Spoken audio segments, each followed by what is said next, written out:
Lance. Bruh! What is up, Rhett? For those listening, we're holding our RT Dialogue coffee mugs up. RT Dialogue. It's the place of joy. Drink it with your Vuorion. Do you think if we sold RT Dialogue swag like coffee mugs or hats, people would buy just to support RT? I don't know. That's a good question. I mean, I do like our logo. Yeah, and the mug's cool. Yeah, I dig it. I think, of all the things I could buy today, probably would be, I'd say like in the high 40s of something I would buy, like on my list of things to get. All right. So, I mean, it's there. We could think of selling something and the money goes to like scholarships or something. Or we could use it to throw a little cash our way to our boy RO who helps do the sound in the background. Dude, RO needs some love. Yeah. So let's we'll think it over, people. If you would like RT Dialogue swag, let us know. Yeah, we'll make it happen. The trucker hats come in. You can get your RT mugs and Dialogue mugs. I don't know what's next. I don't know. We'll think stickers. Yeah. Hey, we got some announcements, and do we say this is episode 55? So 55, still alive. We're rolling along here in January.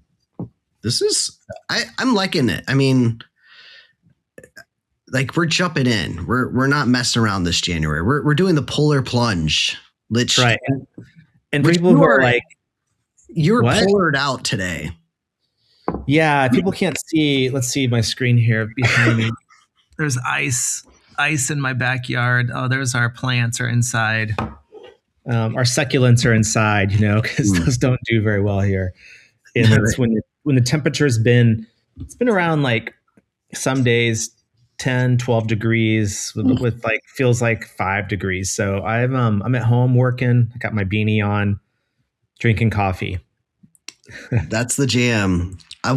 Meanwhile, in California, I went surfing yesterday and I was hot as can be. I was like burning up. Yeah, all my California friends are sending me pictures of them out, like, outdoors, hanging out, and we're like bundled up. Streets are layered with ice, can't go anywhere. Which, as a therapist, I'm glad we can do video too, but a lot of people don't want to do video, and so it really creates havoc on your practice when you hit these ice storms. Got to move a lot of things around. So, that's what I'm doing this week. Bro, speaking of getting outside, I sent you a picture on Sunday. Yeah. You challenged me. And I challenged you in the last episode. You did. Yeah. That I think one of the things I hear you talk about is your love of climbing. Yeah. And you gave that up for a lot of reasons. Yep. And so I encouraged you to get back to it. And you sent me a picture of you in the climbing gym. Yes. Yeah. I made it. I went out, and I was so happy, like, to be back on the rock. It was weird, like, cause it's familiar. Mm-hmm. But it was, yeah. I was happy to be there. It was the challenge. I got emotional. I asked my buddy to go climbing with me, like my old climbing partner. It was the birthday of my friend who died. That my one of my climbing partners. Yeah. And I was like, you know what? I'm not going to live my life like this anymore. I'm not going to live a life of like allowing that, like, killing surfing or killing climbing for me. So I did it. It was fun. I had a great time. My arms were exhausted. My forearms couldn't grip anymore. So, and this is in reference, if people haven't listened yet, to our last episode 54. We talked about kind of the beginning of the year with clients and goals. And one of the things that we talked about was what you and I were going to do. And you were in the gym climbing. And I spent maybe 4 or 5 hours this weekend playing guitar, practicing guitar. So I learned Amazing Grace on the guitar, kind of learned it. I sent a video to my daughter of me playing. She was proud of me. So you and I we are in full swing of some of our big goals for this year. So I think for the outro, we're going to have the video of you playing Amazing Grace. okay. I think RO maybe could play that for us. Yeah, it's I could send you the video I sent my daughter, which is a very rough version. I asked her if she could pick out what song it was, and she said she could. I said, "Did your mom?" I said, "Did Heather tell you what song it was?" She's like, "No, I figured it out." I said, "Okay." We need some Amazing Grace right now. Good golly. Just so people, they're hearing a lot of you and I in the beginning of the year. Don't worry, people. We have lots of amazing guests lined up this year. And we're recording you and I today because one of our guests had to cancel last minute. So we have some good stuff in store. And before we move, we're going to talk about intensives. We're going to talk about anxiety also as well. But speaking of anxiety, anytime I watch the documentary Free Solo with Alex Honnold, and I've seen it multiple times. I've seen it on large screen IMAX. And I remember sitting in the theater, literally, and I knew that he lived, right? But my hands were sweating and like high anxiety. And so this weekend when he was climbing Taipei 101, like I just couldn't watch it. Like I refused to watch it. But then I found myself going over and turning it on. And then I watched a little bit and then I would turn it off. And then I turned it on again and then I turned it off. And then I watched him summit. And he's standing on the top there, this little tiny platform, and the wind is blowing hard. And I'm thinking, sit down, sit down. Did you watch it? Speaking of climbing, I've watched his other one. I did watch Free Solo, which by the way, Dawn Wall to me is much better personally. Dawn Wall's a great film. Yeah, I think the Taipei I just watched, it's to me is kind of cheesy. It's a spectacle. It didn't have that magical dude, you're climbing something that is famous for rock climbers. This is this is a nice money grab for Alex, and I'm really happy for him because he has done so much for the rock climbing field. Yeah, and it's a totally different feel. I think the climbing movies, Dawn Wall, Maru, Free Solo, those are all fascinating. This was Rich Roll had him on afterwards, and Rich Roll in another video on Instagram described it kind of as kind of being in the Roman Colosseum. It's kind of a spectacle. Yeah. Totally. And Alex didn't say how much he got paid, but what I was reading, it was actually not very much. He even said it was embarrassingly small. He said, "I would have climbed it for free." He's like, I just needed permission to climb it. Yeah, you're going to give me a little bit of money. Oh man. Anyways, I was curious since you're a climber if you had watched it. Yeah, I definitely watched it. One of the book on Dawn Wall though called The Push by Tommy Caldwell. Yeah. Absolutely great book. I would definitely recommend it. If you, I feel like he poetically brings about a lot of the stuff around trauma, how having a outlet can make a big difference. Just the boy goes through so much difficulties, and he overcomes. And I think those stories of overcoming for me, as a therapist, I just grab onto those stories. Yeah. I think it's powerful. I have not read the book. I will read the book based on that recommendation alone. Yeah, it's good. It's good. Let's run through a couple announcements and let's hit our topic. And I think it's an important topic, and I hope people listening to it will find it encouraging and find some opportunities to engage it. But announcements, first announcement, Texas event, our Texas Restoration Therapy Gathering is up and running. Website registration is live. I'll put the link in the show notes. It's happening April. I should have the date in front of me. April 25th and April 26th. No, sorry, April 24th, April 25th in Austin. It's being hosted by Hill Country Bible Church. Those guys are awesome. Yeah. Limited registration. So register now. Cost is $50. Cost you a few extra bucks with the Eventbrite fees. But $50 will get you lunch and coffee and snacks and 7 CEUs and Eric Solwin. Yeah. Eric Solwin's teaching on forgiveness, man. Oh, dude. Can y'all live stream that thing? I don't know, man. We'll see. That may be a whole other barrier. Yeah, but yeah, probably would be. That's exciting. I like 7 CEUs, food, hanging out with cool people. And yeah, dinner on Friday night, not included, but we're going to hang out at a really good Mexican restaurant there in Austin. And it's an opportunity. We're really trying to catalyze the Texas community here. And so it's going to be a cool, just fun weekend of socializing, learning, hopefully just spending time together. Dude. So sign up, people. Links are at our Substack. I'll put them in the show notes as well. So that's that announcement. Also, it's full, but Terry's level 2 training is full for next month. Level 1. Level 1, sorry, is training for next month is full. If you want information and all that stuff, you can go to our Substack as well. And under upcoming events, you'll see all the events listed. So yeah, I know the ones in Texas aren't full yet, though. So like the other ones that are coming up. So if you wanted to do Terry's and you couldn't get in, hey, don't worry. We got Michael Cox. Come on, our boy, and Eric Solwin. Like, come on. Like, it's going to be good. So I would definitely recommend checking out the. Yeah. Michael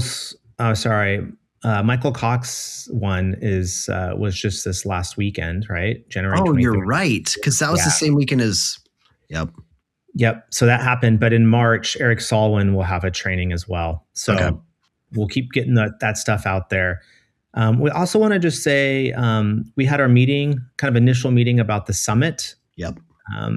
So the summit 2027, March 5th and 6th in Malibu at Pepperdine. Planning is already underway for that. You want to say anything about it? Yeah, I mean, I think first off, it's going to be amazing. We're putting together, like Pepperdine is gonna they're basically while they're on winter break, they're letting us use their campus. Like we can use their auditorium. Like there's so much they're giving us so much. Up in Malibu, guys, I will definitely be bringing a few surfboards for those of you that want to get wet. But I think this summit will probably be a very memorable one. I think it's limited. Like we only have 300 spots. Is that right? Something around there. Yeah. We think it's going to be a really significant gathering because there's a lot of energy behind it, a lot of different things coming together, and it will be limited. And so we will have registration up soon. So you'll be hearing about it. Yeah. Stay tuned. And when you say winter break for Pepperdine, winter break in Malibu means amazing weather. Yeah. Especially for everybody who's not in California. Yes. It will be, you will thaw out very well. You can come early, do Disneyland as well. California has lots of beauty to offer to the whole world. So I would definitely start making your plans for that ahead of time.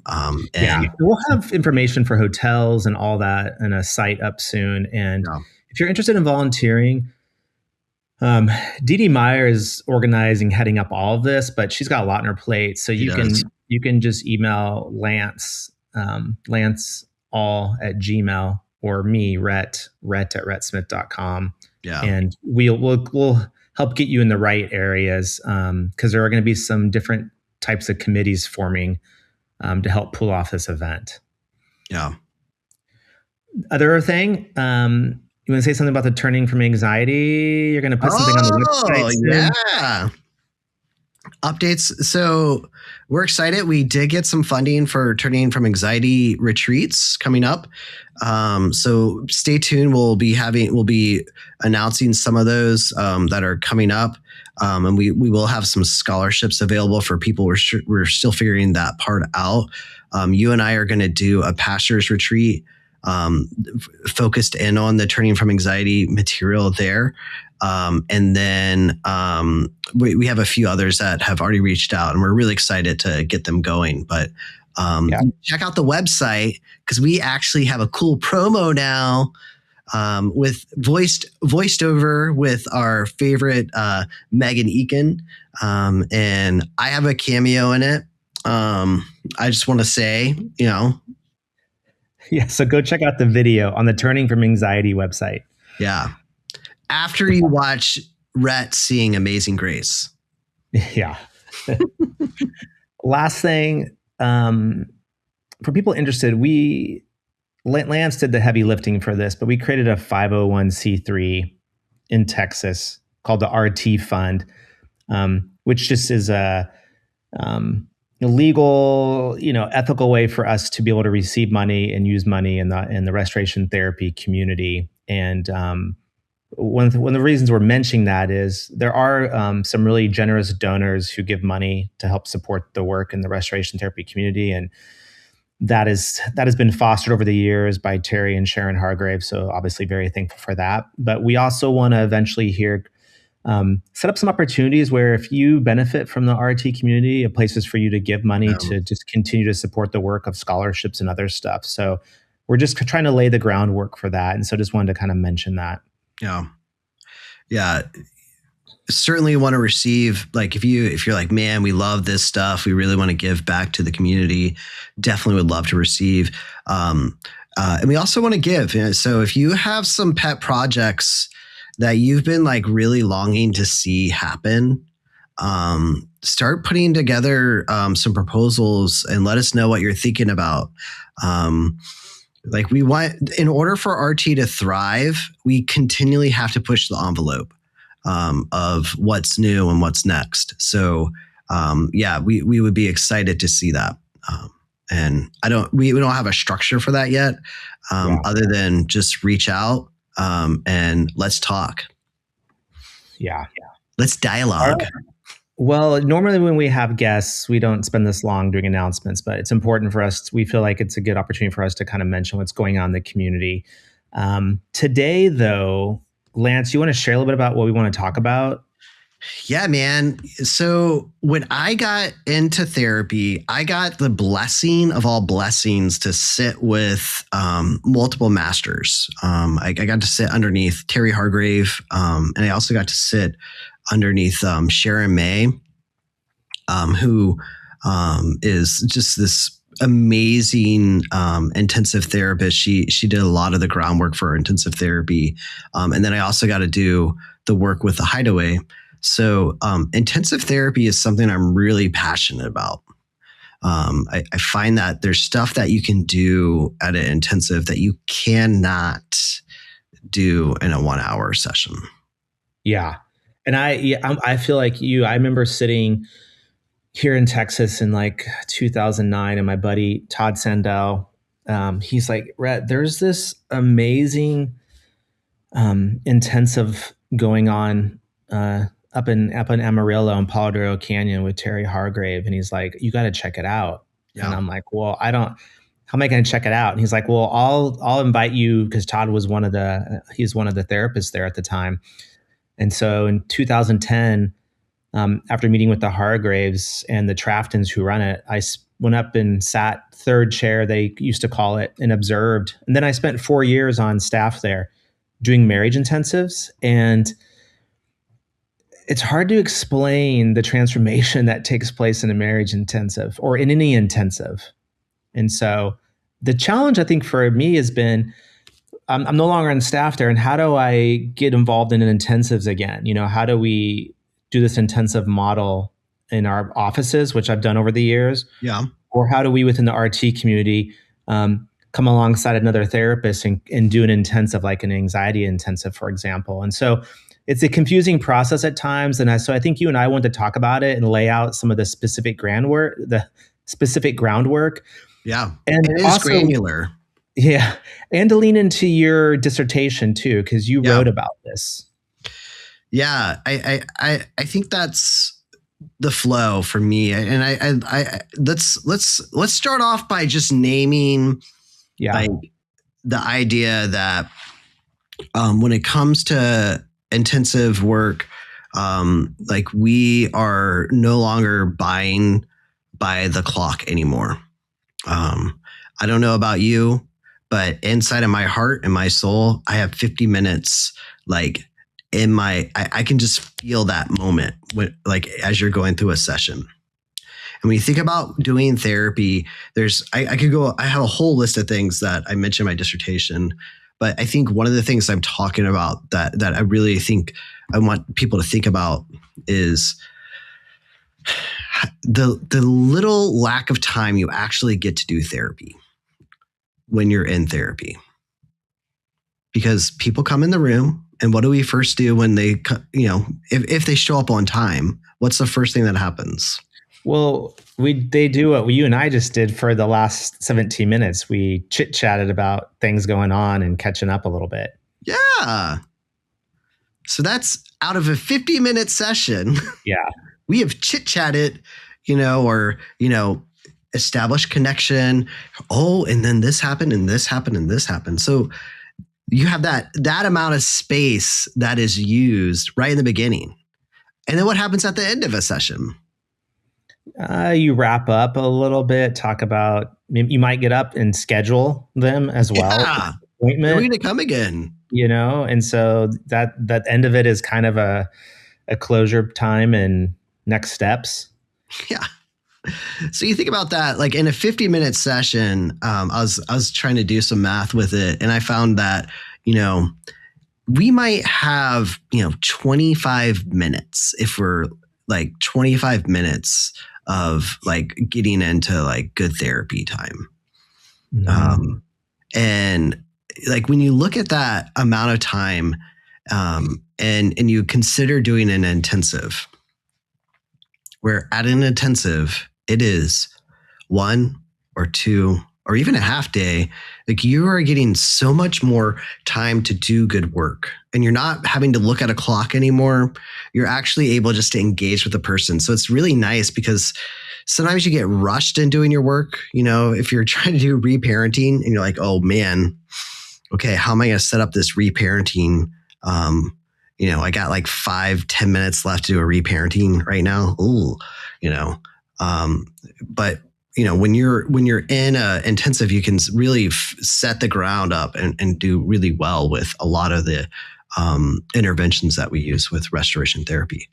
So that's why I'm inspired to talk about this. Yeah, and as a therapist, when you have new clients or different clients coming into the day, it might honestly take you a little bit of flow to figure out yourself as a therapist, like look for where is this going? Where is the opportunity to lean in? What intervention am I going to move towards? You're kind of like funneling through that when you're with the same person or the same couples or whoever you're working with over a period of 2-3 days. You're kind of already in, and therapy is happening even when you're not doing therapy, essentially at an intensive. Yes. Yeah. So one of the things that really inspired me when I was doing this work of it was trying to find what are we doing at an intensive? What is the work of an intensive? And I was really moved by, there is this archetype in literature called Green World by Northrop Frye. He kind of noticed this in a lot of literature that there you have your like main character, right? And your main character is going through, he's got all these things going on, or she's got all these things that are going on in her life. And then all of a sudden there's this moment in time where the main character is taken out of their main world. right? They're hustle and bustle of life, and they are they're transported oftentimes to a world that involves nature. In that place of the green world, they're challenged to deal with the pains that are going on. They're given that time. They're cared for in that green environment. They are, like they hit that moment. I always think about. I'm a kind of a nerd, so I apologize. I'm sure we'll have lots of moments of this in the RT in the wild, but I always think about like Star Wars. When Luke is up and he is in the cave, right, with Yoda at Dagobah. And that would be like a green world experience where he is fighting. He's having to deal with his big foe, which is Darth Vader. But like that moment, that moment in where like he takes down Darth Vader, but underneath of the mask, do you remember what's revealed? That it's his father? No. So this is great. So he's like fighting Darth Vader. He sees himself. He sees himself. Yeah. The battle is yourself. Yeah. It's so good. He could have done that if he's just sitting there on the train, like fighting. So like these moments of creating these experiences, really like reading that and then thinking about what we do at intensives. I was like, okay, here are 7 recipes. Here's like 7 items that I think need to happen at an intensive. Okay, so first of all, the intensive you're saying invites you in to this like different world and experience to really like face yourself. Come on. That in a, not always, but sometimes in a 50-minute session, we struggle to do. So intensive, I know at the Hideaway, we used to talk about, there's like 4 kind of pillars that we talked about being intensive, but you have 7 that you've researched and studied. And you said these seven things is what makes a good intensive. Right. Okay. So let's talk. Let's talk about these. What are the 7 things? So people thinking about doing an intensive, these are the 7 things that Lance in his research and us in the RT community have talked about as being important components. Okay. So again, name the 7 and then we can kind of we'll land on some of them. Some of them will go through faster. But here are the 7. Number 1, we are focusing on one big goal. Okay. Let's not make it complicated where we're trying to figure out everything. Let's focus in on one big goal. What are we going for? What's the big mamba jamba that you need to take care of? Okay. So let's, for example, in an anxiety intensive, anxiety is the piece, but you're saying, come in, there might be one big goal within that anxiety intensive they're trying to work through. Right. Yeah. I remember Steve, I don't know if it was Steve Trafton or Terry, but I remember there's this moment when we were talking about the Hideaway and people would leave the Hideaway and they would be like, well, I really wanted to work on this. But they wasn't stated. So like the Hideaway was like, all right, we are going to name the big goal and we're going to work on that big goal. We're going to make sure that's taken care of while you're here. So naming that big goal. Yeah, we would sometimes, it's kind of almost a solution focused move as well. When we would ask people like, hey, when you leave here, how would you know you would have accomplished that goal? What would that look like? What would have to have taken place, and to have people actually state it. So focusing on one big goal is important for an intensive. Yeah. Number 2, dude, we're talking about environments. Having a secluded, safe environment is so important. A place where you're out of the hustle and bustle of life. And if you're doing it in your office, I know it's awkward and weird, but creating things to make your environment feel different. So, I mean, obviously, you and I are trying to go to like Colorado or something for this pastors one, where we're taking people out of their current world and taking them to somewhere else where all the distractions are taken away. Yeah. No cell phones if you can help it. all these things that distract you in your normal day life are making it so you can't work on yourself. So we want to have an environment that just begs you. It says, dude, get off of your phone, get off of your work, get off of all this stuff, and let's get back to what you really need in life. Yeah, it's one thing I like about a secluded environment, like actually going somewhere, is you kind of cross that, like what they would describe as like a liminal space, that threshold, that Mhm. transition. So like, you're driving a few hours to a place at the hideaway, when you get off when you're out of Amarillo and all of a sudden Yeah. you're on these dirt roads. Where are And we going right now? yeah, and then you hit their property and you see this big canyon. It's like Yeah. that is a threshold where we are now somewhere different. And it just shifts things, not only physically, but emotionally, mentally, spiritually for you. Yeah. Yeah. One of the big findings in anxiety generation was this idea of awe, like awe inspiring, like to help reduce anxiety. And I think, to me, like, the more that we give people experiences to see the beauty of our created landscape that's all around us, it is so powerful. So yeah, I would definitely recommend having a safe, secluded setting. I think I heard a book the other day. It's called Awe, The New Science of Everyday Wonder and How It Can Transform Your Life by Dr. Keltner. Have you read that book? No. Yeah, someone mentioned it on a podcast. They were talking about anxiety. That's why when you said awe, yeah, the title of the book is called Awe.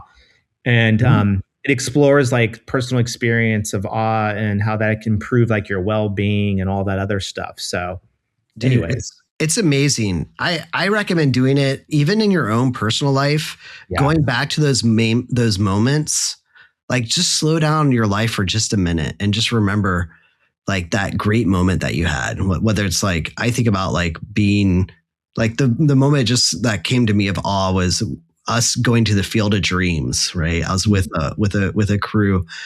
Terry was there, and just sitting at the Field of Dreams, looking at, and Terry had us call into the corn. The people that we love, that we wish were not there with us. And Terry says, if anybody comes out, like take your moment, but like calling in the corn, like I can call that moment and I can hear my dad's laughter with me as we were calling in the corn to his dad.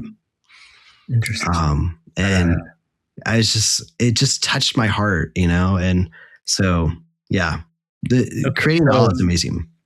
Number one, focusing on one big goal as an intensive. Number two, the secluded environment of intensive. Yeah. Number three, hospitality, man. Ugh. To be served and not to serve is such a beautiful thing. This is something that, to me, what the Hideaway does and what they do at Windshape is absolutely extraordinary and cannot be like put to the side. Creating experiences, whether it's the person's favorite food, favorite drink, whatever it may be, where they feel like they are a guest and they are not a patient in the house. That is absolutely amazing, to have hospitality of care. Food is obviously a big part, but the rooms and how they're done really makes a huge difference. Yeah, even at the Hideaway, it's like as soon as you pull up, they're out there waiting for you and carrying your bags in, and walk you to your space, and you're in, and they serve you. And what's interesting and intensive, the hospitality piece even becomes an opportunity for interventions, because you notice how some people are up busy and trying to do things, and it's distracting. And so it's interesting how I don't know. It's interesting how that becomes such a central piece of transformation for people to feel safe and to also maybe do some work around things that you notice. I used to send pictures, which I learned quickly was not a good idea, to Heather back at.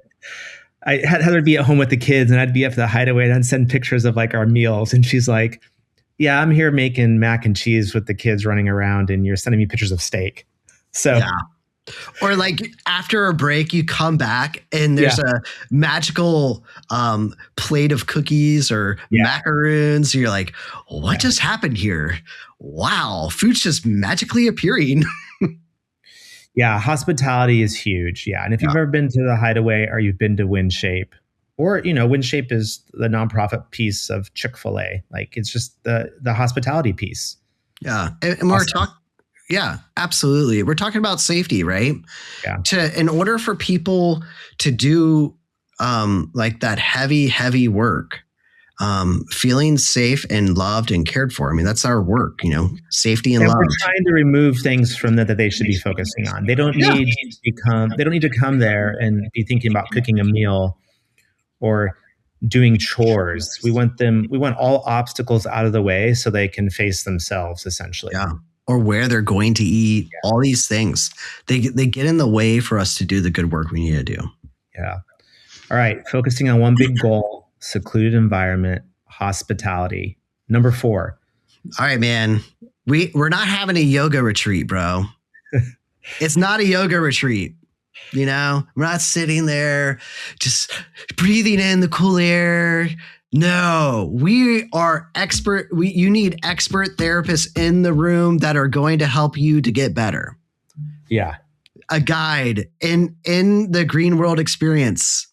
There is a Yoda, there's a Gandalf, there is Elrond, there are these characters that are coming along and caring for the people and calling them not just with hospitality, but they're encouraging them to deal with their foes or their things that they really need to get taken care of.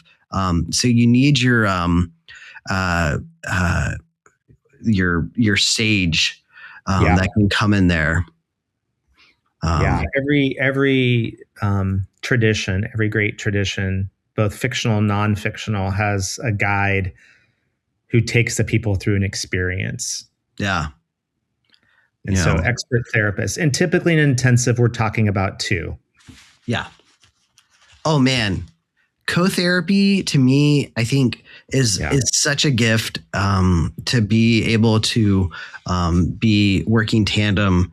I know you don't make as much money, but what you do get is you grow so much more as a therapist, and like it kind of gives you space to rest in between.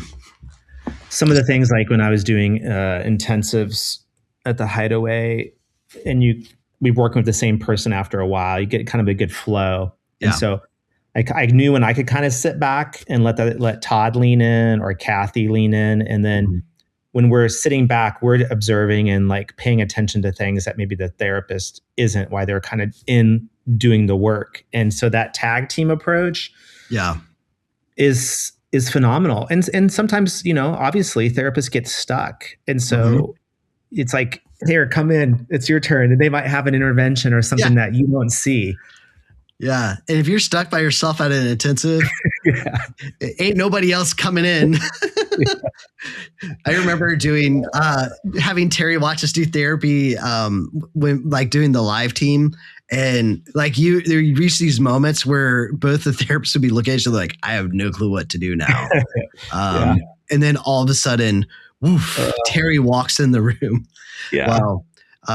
This is why you really want to get therapists who, like having somebody that's familiar with the rest, the peace, all the little mantras that we have with intensives, where you're saying, I'm glad it's not a half day intensive. I'm glad it's not a 1 day intensive. Like trusting the process. There's lots of nuances at intensives that you're looking for. So that having somebody that's been trained in doing intensives really matters. Yeah. Expert therapists. Okay. Focusing on one big goal, secluded environment, hospitality, expert therapists. Number 5. All right, man.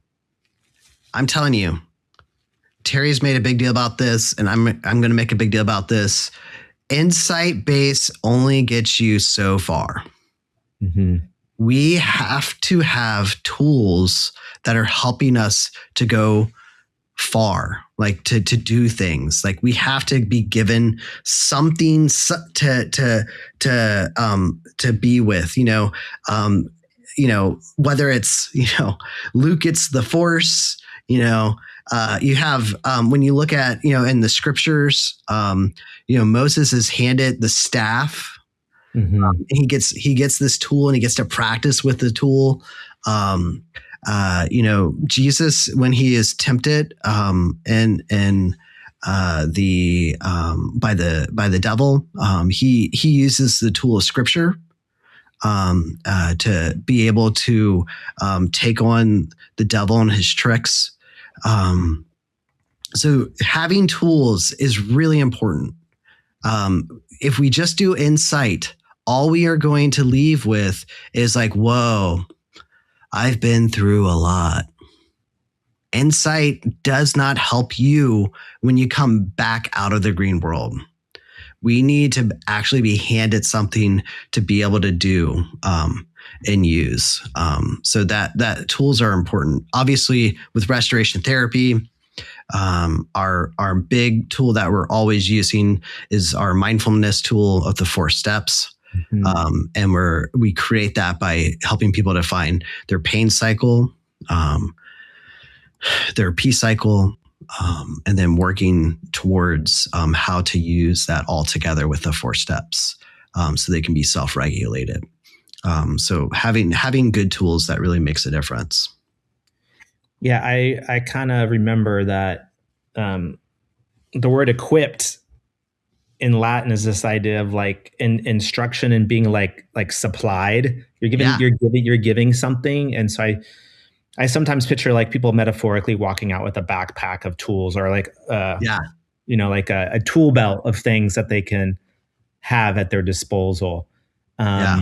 Let's name a few. I remember, so like at the anxiety intensives, when Tanner and I did the first 2 pilots, and I know stuff has expanded over times, but one of the things I like that Tanner would talk about is he would talk about having like 4 strokes. Like a swimmer's got 4 strokes that they become really good at. He wants clients to have like, these are the 4 things I'm going to use. Right. So we have the 4 steps, right? Dude, that is like our go-to tool. That is the one that like you want that on the ready all the time. Yep. What else would you say, especially thinking about your work with dissertation on the anxiety intensives? Yeah, I mean, so with the anxiety intensive, what we're trying to do is we're trying to break people out of their common existence. So we're trying to give them things that they can try out. So some of the tools that we create would be like, for instance, we encourage just having mindfulness moments, like learning to slow down. We have the breathing, the physiological sigh. Yeah, I think a breathing practice, I would always consider that as one of the primary tools, just to disrupt. For example, we're talking about anxiety, disrupt the rumination, to shift your physiology in that moment. Come on. So breathing, the 4 steps. Journaling, I think, is one of the big things that we do. We try and create opportunities like for them to use it, which that's our next thing we're going to talk about. But some of the other tools would be community, to know you're not alone. Leaning into those things, using art. I kind of put it in the bucket of like creativity. Yeah. So like creativity is almost a tool, but how it's practiced can look different. Whether we were doing watercolors or we would make bracelets, which is a creative tool, but also was a tool to use the 4 steps, right? Yeah. Shout out to Heather Cotton. Heather, what? I never say her last name right. Heather Cotton. Heather, I'm sorry. Heather, we love you. Yeah. And we're thankful for your work. Yes. In Texas. She's got that great draw. We got to get her on this. Yeah. We got to talk about her bracelets and other stuff that she does, which is really, really creative. Anything else you can think of? So yeah, the 4 steps, breathing, Community, creativity. I would consider physical movement, some kind of physical practice, Yeah. as a good tool for you. Climbing might be one of those tools that Right. helps you embody that this year. Yeah. I Running think, for me is a big one. I think just walking. yeah, exercise. I love your, you have those 4 items that you have in your little, that one page that you have, like where when you're looking at, like when you leave, here are the practices I'm going to do when I leave. Yeah. You know, that's where you're naming the tools and what you want to practice. So just like literally putting them down, eating healthy. I mean, like these are, I don't know if I would call them a tool, but I think they're things that we know that we can do that bring out a better me. Yeah. They're almost like big tool, like bucket. These are the 4 core categories that are tools, and how a person accesses them in practice may look different. So just to back up, number 1, focusing on one big goal. Yep. 2 is secluded environment. 3 is hospitality. 4 is expert therapist. 5 is providing the tools. And then number 6, Lance. Wait for it. Sorry, I had to introduce. My dog was knocking at the door. That little. Number 6 is practice. Oh my gosh. Opportunities for practice. Come on, we got to practice. Practice is so important.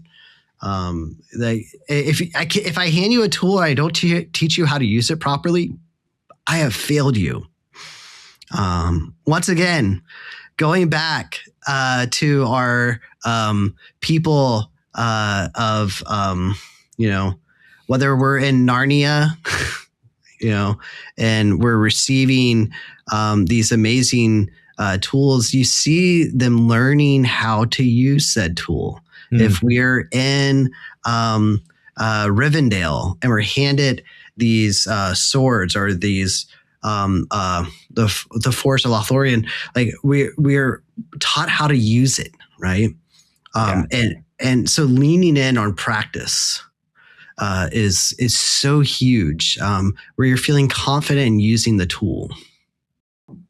Yeah, my son and his buddy were over a couple months ago, and they were making this like bench, and they pulled this big table saw I had up in the attic down. And so I was thinking, do I want to let 2 15-year-olds with a table saw who never had, you know, and I'm not an expert woodwork either. This was given to me by my father-in-law. So my son called up my father-in-law on FaceTime, and my father-in-law showed them how to use the table saw, right? There's this massive tool which can cause great damage, bodily harm. They don't know how to use it. So they went to the Tommy Caldwell lost a finger because of a table saw. Climbing. That's the climbing guy we referenced back in the Dawn Wall. Yeah. So my father-in-law walked them through and told them what safety measures to use and things to wear. And so they could safely navigate that tool. Because otherwise, tools without knowledge just don't really help. No. Going back, I remember there was a long time ago, like one of my first times going to the Hideaway, and they were doing like, they found out that they had like, I think they counted one time like 40 or 50 different handouts. That they were just handing out lots of different things. Like here's tool, here's tool, here's tool, here's different tool. Therapists would bring different things to an intensive. Yeah. And I remember talking to Terry about it, and Terry was like, no, this is what we do with restoration therapy. Right. And he laid it out and he said, let's just teach this. Do not, and I think this happens to us a lot of times in therapy, is like we give up on tools too quickly before we've mastered the tool. Yeah. One thing that, challenging in my individual practice versus thinking about work at the intensive, the great thing about the intensive is we would set aside entire blocks of time, sometimes hour and a half, 2 hours, where this was a marriage intensive. So couples would walk around the property just practicing their 4 steps. That's all they'd be doing. And then the therapist would walk around and work with them, and then let them do it on their own, and then go to another couple and work with them, and then come back. And so there was a lot of practice in real time out in this secluded environment. And, one of the challenges of therapists is just trying to figure out sometimes how that looks in your office, and how you get people to practice. I mean, isn't that like one of the biggest things that therapists struggle with is like I'm teaching them in the room. Yeah. And like and then they go home and they don't do their 4 steps. Well, how can we get them to practice more? That's the beauty of an intensive, and I think you came up with some really cool interventions that allow practice. One of my favorites that I use at least once a week is the note card intervention. I've gone through my fair share of note cards, but like having them like put down the things that they're struggling with, and then having them put them down in front of them, and then pick one, focus on the one, right? And say your 4 steps, practice now. Yeah. I was looking it up. I'll post it in the show notes, but I wrote a post on our Substack back in May of this last year, 2025, about the note card intervention. Yeah. But I was thinking even just using the language of telling a client in your office, for example, of like, hey, we're going to spend some time practicing what we're talking about, so like everyone's just aware of it. This is just something we do. Because I think sometimes, I can't speak for all therapists. I know for myself sometimes it can feel weird or odd that you're having all this insight and then trying to figure out how to put that into practice, or there's a little bit of anxiety about moving into practice sometimes. And so I think just being clear, and I try to do this in the intake, is we're going to work on insight here, but we're going to do a lot of times just practicing things. Yeah. I think people love that. I have a lot of people who come from other therapists and they're like, they just sit and listen. They don't really do anything else, so. Yeah. Like all I do is I just tell my therapist everything that happened to me this week, and then they reflect things back to me, and that's the end of our session. Yeah. How sad is that? How sad is that? Like you are literally just a sounding board. That is why that, like, to me, this, sorry, it gets me amped up, but this is why people don't respect therapy, because we're not encouraging our people to practice and use tools. And it's so important. Don't become a sounding board. Please encourage your clients to practice. I know it's exhausting. I know like they're going to give you 50 excuses why they do not want to do it. And they just want to understand blah, blah, blah, blah, but they have to practice. It's funny when you see like therapists on TV shows or movies. Sometimes my family will look at me. It's like, that's what happens in therapy. I'm like, oh no, that's why therapists get a bad rap. I know. Because what you're seeing. So, all right. Well, you and I won't spend too much time there because we have thoughts on that. In all honesty, that's always a growth area for me. Making sure I'm practicing more. All of us. Yeah. Me too. So 1, focusing on one big goal. 2 is secluded environment. 3 is hospitality. 4 is expert therapists. 5 is providing tools. 6 is opportunities for practice. 7. Okay, 7. This one, okay. I think probably one of the most powerful things and one of the hardest things to do is to get a group. When you have a whole group of people that are together working on a task, trying to get there, to see like when that person's struggling with the same thing you're struggling with, right? Or the same thing your wife is struggling with, or your kid, and you see them struggling and you're like, oh my gosh, that's my kid, that's myself, that's me. And they get that breakthrough and you're like, oh my gosh, maybe me too. It is so powerful in the group to be together, and we're all like attached to this one goal that we're working towards. And I had in my initial dissertation, I had like all this like flowery language around the green world, and like I had this one of my favorite pieces. I had to edit my dissertation because nobody wants to read about the Lord of the Rings, apparently. Nobody wants to read about the disciples and how they came together and they were idiots, but like being with Jesus like made this major difference in their lives. But I love, this is like one of my favorite parts. Like I saw it as like a chapter in the book, but there's like this moment when they're deciding, in the Lord of the Rings, who will take the ring to Mordor. And then all of them like, well, I think blah blah blah, I think blah blah blah blah blah, and then you have my doppelganger come forward, and Frodo. And Frodo comes and he grabs the ring in his hand. He says, I will take the ring to Mordor. And like, you see them look, and like there's these looks of like, oh. And then there's this like powerful line where Frodo says, but I don't know the way. And then the group comes forward and they say, Frodo, you have my sword. Frodo, you have my axe. You have my bow,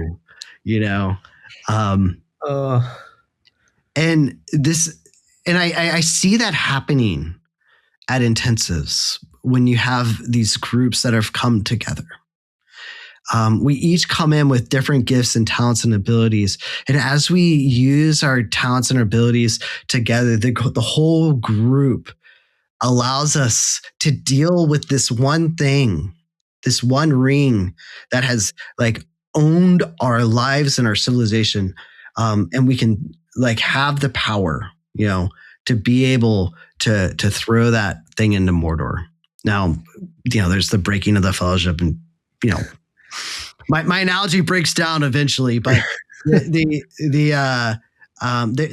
this beauty of being able to do stuff as a group. And I think this is some of the cool stuff we experience at an intensive that is just like, you just can't recreate that. Like the power of how a group can come together. Yeah. Yeah. I would tell people, like when I have clients, I'll refer to like a marriage intensive. And one of the scariest things for them is to think other people will be there who they don't know.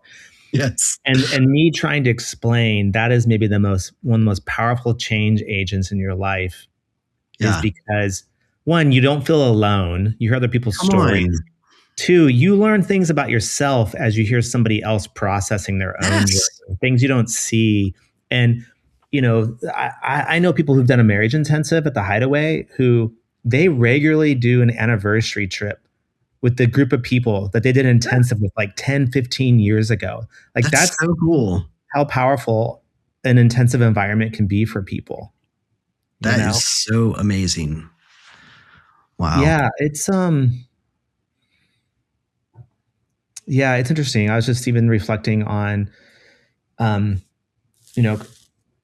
I finally made it through the Odyssey like about 2 years ago, reading through it, like I kept putting it down. And I know Christopher Nolan's new movie's coming out this year, The Odyssey. And I was just thinking, Matt Damon's in it. Yeah, it captures a lot of the same stuff. There's this he has to get home, and there's a goal, and the environments and the hospitality of people who meet him, who are expert guides, and the tools that they have, and practicing the tools. And there's a lot of.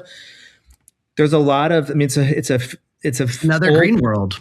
Yeah, it's another story. And you talked about the Bible. Like these things are not new. They manifest themselves in different stories and different forms of literature, both fiction and nonfiction and movies. They're all around us. And so there's almost like this blueprint that's always existed for change, and these 7 things you're talking about are not, I guess what I want to people who are listening, some people are trained in marriage intensives. Some are trained in anxiety intensives, right? Mm-hmm. Some are trained through the RT model. Some people may not be an RT therapist even listening. Yeah. Are you saying, hey, if you want to do an intensive on your own, whatever the topic is, you should do an intensive and find another co-therapist. But here are like the 7 components that are really important to think about. Yeah, I would definitely say that. I mean, personally, I think restoration therapy is the best to apply it. It works so seamlessly. It's like a this is clear the map. RT dialogue too. So like we are in deep with RT. Yeah. RT has a clear map to use, and the tools are like great. And the practice opportunities. Yeah, it's so to me, I think RT just it blends so well with doing intensive work. But yeah, I would definitely encourage people. And I'm just go for it. Spitballing out loud here. We don't know at the moment. We don't have any trainings coming up for anxiety intensives. We're not training anything at the moment, right? Yeah. And I don't know of any opportunities right now for training in like marriage intensives at the moment. Mm-hmm. So if you're listening and intensives are something you want to do, then I would encourage that people to start a dialogue with somebody, and another RT therapist, and that may mean leaning on you and calling you about some of the stuff we're talking about. Sorry, Tanner, I don't want to put your name out there. That may mean people like contacting you since you are the clinical director of the Hideaway, and Tanner just Hargrove. Yeah, you might have some questions people could answer. I don't know. People could contact me, Sharon, Terry, anybody really. There are a lot of people doing intensives out there right now. Yeah, in the RT world. Michael Cox has done some cool intensives with some family stuff. So there's a lot of other people to reach out to, but I think it's exciting to do. Yeah. And it's exhausting, but it's fun. Like when you're done, you're like, wow, that was tiring, but it's so rewarding. Yes. And the success rate, man. Yeah. The success rate is just extraordinary. Like to me, when you look at like the data on how effective these things are, it's like, why isn't everybody doing this? And like I was like asking the question, and one of my chairs was like, it's all Sigmund Freud's fault. It's all the insurance company's faults. We chose as therapists convenience and therapy or insurance companies. They're like the billable 50-minute hour. But we do not have to be victims of a historical practice, nor do we have to be victims of a insurance scheme, knowing that just spending, it's a lot of money. $2,500, $3,000 is nothing to sneeze at. $4,000. But what we are offering and what we're giving to people is something that I don't know what else you could price that at. I mean, to see the change and the deliverance that can happen is such a gift. And people may not be aware of. You mentioned a couple of numbers there, and those are things that we historically have been a part of communities for marriage intensives, anxiety intensives, the going rate. But there are intensives out there that charge $10,000, $12,000, $15,000. And then I think there are intensives that do things a little bit differently, maybe less days, and they try to get that price a little bit lower. I think at the end of the day, like, let's be honest, there are some details to figure out if you do intensive. Like as you and I talk about doing intensive, you got to figure out place. You got to figure out how to secure that place, what the cost is for that. You got to figure out what you charge people. You got to figure out hospitality, because if you and I are doing an intensive, we don't want to be in charge of the hospitality piece. No, I've tried it. It's so exhausting. Don't do it. Don't do it. So you need another person who's like in charge of hospitality and food. And then so there are some details to figure out, but I think if you can figure it out and dial that in with enough opportunities and practice, you'll really come to enjoy that. And another name, because she's been on our podcast, and I think she's talked about it. Hattie Lee does some intensives in her office. Like she does some of her own intensive also, and so she might be a good person to lean on there and ask questions about as well. People are like, please don't mention my name. I'm gonna get all these emails. Great. Thanks, Rhett. Yeah. Rhett is known for calling people out. Yeah. In a loving way, not a Yes. No. Yes. Absolutely. not a confrontational way. No. No. No. No. No. I like to connect people, so You are. I think we both like that. that's my fun. That's my fun thing. Yeah, bro. I would, if people are listening, you riffed a lot on Star Wars, Lord of the Rings, C.S. Lewis stuff. Yeah. Stuff I love too, right? I'm rereading the Chronicles of Narnia right now. Nice. If people are listening, I would be curious if people would post comments about any other like stories or series of stories that embody some of these things that we're talking about. Yeah. In different fiction, nonfiction, East, West, different types of literature. I think that'd be cool. I'd love to have access to that and see what people, what are some other things that capture people's imagination with this. Yeah. The other, like the initial one is actually As You Like It from Shakespeare. That's like where that's like the origin. That's why they call it a green world, because they go to the forest of Arden.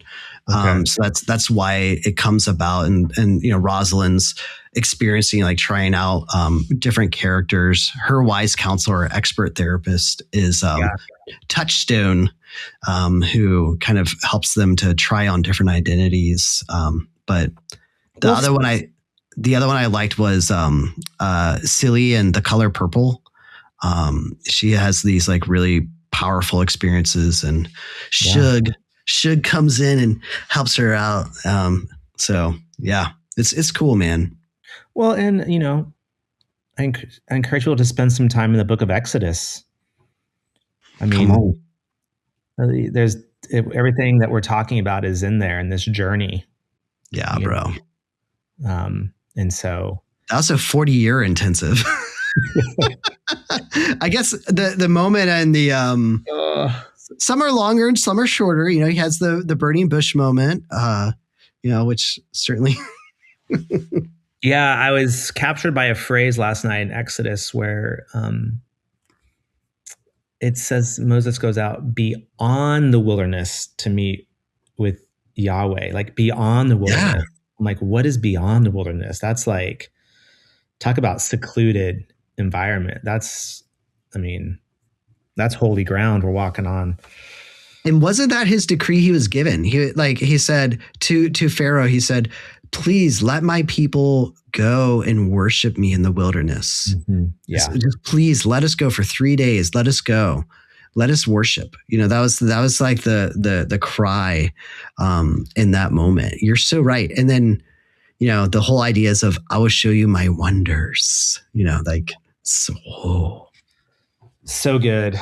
Well, let's put a pin in this, because you and I, people are like, are they going to ramble forever? Lance and I could talk to you. People don't know, besides the podcast, how many times do we talk to each other during the week? I'd say, I'm thankful. You send me like some of the coolest stuff to read and to think about, and you talk me off a few ledges, and you've even talked me onto a ledge. There are some days where there's a lot of conversation, so this is fun. Yeah, thankful for you, bro. Thanks, man. Thankful for you too. Thankful for everyone listening to episode 55. Come on, 55? We did it. Got some good guests coming up here soon. You're going to want to stay tuned for. So if you're listening, make sure you subscribe. Spotify, Apple, YouTube. If you like it, pass it along to friends. Check out our Substack. That's it. All right, man. Cheers. Later.